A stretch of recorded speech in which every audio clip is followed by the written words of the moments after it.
ये मैंने ये महापुरुष बैठे हैं, इनकी बदौलत मैं देखा पहली बार पांडुलिपि पहली बार हमारे डिपार्टमेंट में संस्कृत जो हिंदी मीडियम में भी है, इन चीज़ों का जिक्र नहीं होता डिपार्टमेंट। कितनी कमी है ये हम लोग जानते हैं जो उधर से भोग रहे हैं, लेकिन फिर भी मैं इनका आभारी हूँ और ज़िंदगी भर रहूँगा जिन्होंने मुझे जहाँ पहुँचाया।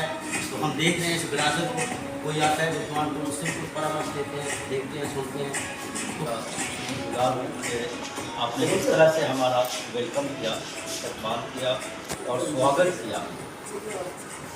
मैं कह सकता हूँ कि किसी भी लाइब्रेरी में हम इसलिए जाते हैं कि वहाँ हमें किताबें और वहाँ के लोग अच्छे से जब हेल्प करते हैं तो हम बार बार करते हैं। और ऐसा हमें एहसास हुआ कि हमें और पहले आना चाहिए था, वो बाद में आए, लेकिन मैं ये भी कह सकता हूँ कि देर आए दुरुस्त आए, और हम आइंदा इस लाइब्रेरी से इस्तेफादा करेंगे।